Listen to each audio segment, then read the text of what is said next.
تیسرا سوال یہ ہے کہ کیا یسوع مسیح دنیا میں امن کے لیے آئے یا تلوار چلانے؟ کیا انہوں نے امن کی تعلیم دی یا جنگ و جدل کی؟ اچھا بد صاحب، اس کے لیے ایک حوالہ یہ ہے جو امن کے حوالہ سے ہے، یوحنا 14 باب اس کی 27ویں آیت، جی میں تمہیں اطمینان دیے جاتا ہوں، اپنا اطمینان تمہیں دیتا ہوں، جس طرح دنیا دیتی ہے میں تمہیں اس طرح نہیں دیتا، تمہارا دل نہ گھبرائے اور نہ ڈرے۔ اور بس اب دوسرا حوالہ بھی پڑھنا چاہوں گی، یوحنا 16 باب اس کی 33ویں آیت ہے، میں نے تم سے یہ باتیں اس لیے کہیں کہ تم مجھ میں اطمینان پاؤ، دنیا میں مصیبت اٹھاتے ہو لیکن کھاتے جمع رکھو، میں دنیا پر غالب آیا ہوں۔ پادری صاحب ایک اور تیسرا حوالہ یہ ہے تلوار چلانے کے حوالہ سے، متی اس کا 10واں باب اس کی 34ویں آیت، یہ نہ سمجھو کہ میں زمین پر صلح کرانے آیا ہوں، صلح کرانے نہیں بلکہ تلوار چلوانے آیا ہوں۔ تو یہ دو حوالے اوپر دیکھیے امن کے ہیں، تو یہ تو سیدھا سیدھا خدا نے کہہ دیا میں تلوار چلوانے آیا ہوں، تو اس میں ہم یسوع کو امن کا گہوارہ سمجھیں یا جنگ و جدل کا؟ ہاں جی، یہ جو اصل میں یہ سوال آپ نے پوچھا ہے، اس طرح کے اور بھی چند ایک سوالات ہیں، اور آپ دیکھیں کہ کچھ ایسے مخصوص قسم کے مذاہب ہیں جن کے بارے میں دنیا یہ نظریہ رکھتی ہے کہ وہ ان مذاہب کا امن کے ساتھ کوئی تعلق نہیں ہے، ان مذاہب میں جنگ و جدل سکھایا جاتا ہے، نفرت تشدد کی تعلیم موجود ہے۔ جی، اور ہمارے کچھ مسیحی بھی بڑا پرفارم کرتے ہیں کہ ہم امن کے ہیں، تو لیکن یہ حوالہ جاتا برعکس اس کے مسیحی ہمیشہ اسی طرح سے بات کرتے ہیں کہ مسیحیت جو ہے امن کا مذہب ہے، خدا یسوع مسیح نے رسولوں نے امن کی تعلیم دی، پیس کی ٹیچنگ، اور جو آپ نے حوالہ پڑھا اس میں بھی خدا یسوع مسیح کہہ رہے ہیں کہ انگریزی میں لکھا ہے کہ آئی گیو یو مائی پیس، میں تمہیں اپنا اطمینان دیے جاتا ہوں۔ تو مسیحیت جو ہے پیسفل ریلیجن ہے۔ تو لوگ کیا کرتے ہیں، لوگ وہ اسٹریٹجی اپناتے ہیں کہ offence is the best defence, کہ جب اپنی باتوں کا دفاع نہیں کیا جا سکتا تو ہم سامنے والے پر تنقید کرتے ہیں تاکہ وہ اسی میں الجھ کر رہ جائے اور ہمیں اپنی بات کا جواب نہ دینا پڑے۔ تو وہ اس طرح کے حوالہ جات جن کی ان کو سمجھ نہیں ہوتی وہ نکال کر سامنے رکھتے ہیں اور کہتے ہیں کہ دیکھیں جی آپ کے بھی یہاں جنگ و جدل کی، تشدد کی، ظلم کی تعلیم دی جاتی ہے، حالانکہ ایسی کوئی بات نہیں ہے۔ اور آپ نے جو متی کی انجیل 10واں باب اس کی 34ویں آیت پڑھی ہے، جہاں پر خدا یسوع مسیح فرما رہے ہیں کہ میں صلح کرانے نہیں بلکہ تلوار چلانے آیا ہوں، اس کو اگر آپ سیاق و سباق میں پڑھیں تو ہمیں وہیں پر جواب مل جاتا ہے۔ اگر آپ 16 سے، آپ نے 34ویں آیت پڑھی ہے، ہم 16 سے 33 تک پڑھیں تو بات واضح ہو جاتی ہے۔ تو یہاں پر خدا یسوع مسیح نے جو تلوار کا لفظ استعمال کیا، یہ انہوں نے محاورتاً لفظ استعمال کیا ہے، ٹھیک ہے؟ ہاں، اس کا مطلب لٹرل نہیں ہے، انہوں نے محاورتاً یہ بات کی ہے، جسے مجازی معنوں میں بھی آپ سمجھ سکتے ہیں۔ اور ان کی اس بات سے مراد یہ تھی کہ جو ان کے ماننے والے ہیں، ان کے ماننے والوں کے اور ان کے مخالفین کے درمیان تقسیم ہوگی، وہ بٹ جائیں گے، اور کیوں بٹیں گے یہ حوالہ اب ہم پڑھ کے پھر سمجھیں گے۔ 16ویں آیت سے پڑھنے لگا ہوں، لکھا ہے، دیکھو میں تم کو بھیجتا ہوں گویا بھیڑوں کو بھیڑیوں کے بیچ میں، بس سانپوں کی مانند ہوشیار اور کبوتر کی مانند بے آزار بنو، مگر آدمیوں سے خبردار رہو کیونکہ وہ تم کو عدالتوں کے حوالہ کریں گے۔ آدمیوں سے خبردار رہو کیونکہ وہ تم کو کیا کریں گے؟ عدالتوں کے حوالہ کریں گے، اور اپنے عبادت خانوں میں تم کو کوڑے ماریں گے۔ اور اچھا، یہاں پر خدا یسوع مسیح بتا رہے ہیں کہ تم پر ظلم و تشدد کیا جائے گا۔ کن کو بتا رہے ہیں؟ جو ان کے ماننے والے ہیں، جن کو خدا یسوع مسیح بھیج رہے ہیں، اور جن کو انہوں نے بھیجا وہ کون ہے؟ وہ مسیحی ہیں، ان کے ماننے والے ہیں۔ تو یہاں پر وہ اپنے ماننے والوں سے کہہ رہے ہیں کہ تم کو لوگ عدالتوں کے حوالہ کریں گے، تم کو عبادت خانوں میں کوڑے لگوائیں گے، اور کیوں آگے وجہ بھی بتائی گئی ہے، اور تم میرے سبب سے، کس کے سبب سے؟ یعنی کہ خدا یسوع مسیح کے سبب سے حاکموں اور بادشاہوں کے سامنے حاضر کیے جاؤ گے تاکہ ان کے اور غیر قوموں کے لیے گواہی ہو۔ لیکن جب وہ تم کو پکڑوائیں تو فکر نہ کرنا کہ ہم کس طرح کہیں یا کیا کہیں، کیونکہ جو کچھ کہنا ہوگا اسی گھڑی تم کو بتایا جائے گا، کیونکہ بولنے والے تم نہیں بلکہ تمہارے باپ کا روح ہے جو تم میں بولتا ہے۔ بھائی کو بھائی قتل کے لیے حوالہ کرے گا اور بیٹے کو باپ، اور بیٹے اپنے ماں باپ کے برخلاف کھڑے ہو کر ان کو مروا ڈالیں گے، اور میرے نام کے باعث سے سب لوگ تم سے دعوت رکھیں گے، مگر جو آخر تک برداشت کرے گا وہی نجات پائے گا۔ کس کے نام کے سبب سے؟ خدا یسوع مسیح کے نام کے سبب سے۔ اب یہاں پر وہ واضح طور پر بتا رہے ہیں۔ اب دیکھیں ہوتا کیا ہے، بہت سارے واقعات ہیں، آپ نے بھی سنے ہوں گے، اور بہت سارے مشہور واقعات ہیں، مجھے بھی بہت سارے واقعات کا پتہ ہے، اور مسیحیوں میں یہ بات عام ہے، ہر دوسرے تیسرے مسیحی کو ایسے واقعات کا پتہ ہوتا ہے۔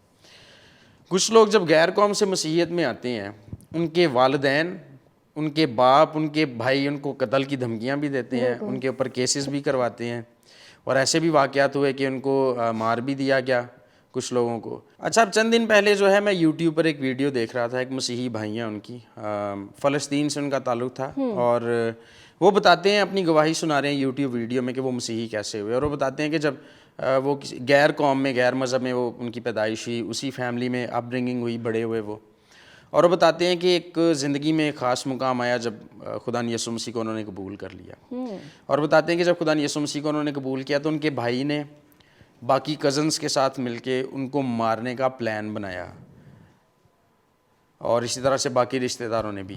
تو یہاں پر جو خدا یسوع مسیح نے کہا کہ تلوار چلانے آیا ہوں, اس سے یہ مراد ہے کہ جب آپ یسوع مسیح کو قبول کر لیتے ہیں تو لوگ آپ کی مخالفت پر اتر آتے ہیں, اور اس حد تک چلے جاتے ہیں کہ آپ کو مروانے کی بھی کوششیں کی جاتی ہیں.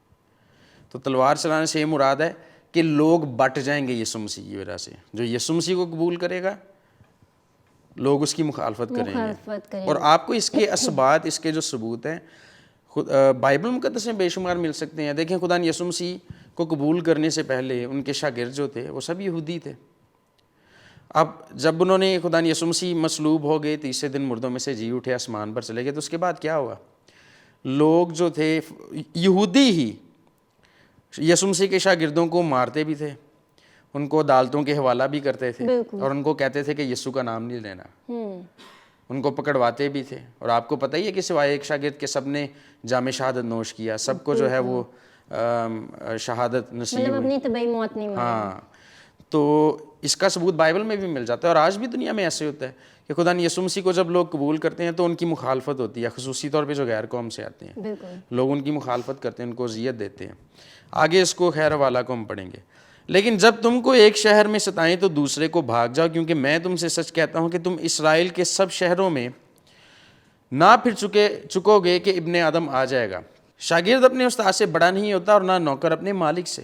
شاگرد کے لیے یہ کافی ہے کہ اپنے استاد کی مانند ہو, اور نوکر کے لیے یہ کہ اپنے مالک کی مانند ہو.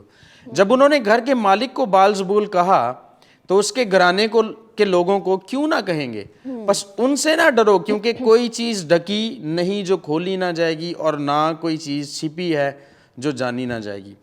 جو کچھ میں تم سے اندھیروں میں کہتا ہوں جالے میں کہو, اور جو کچھ تم کان میں سنتے ہو کوٹھوں پر اس کی منادی کرو.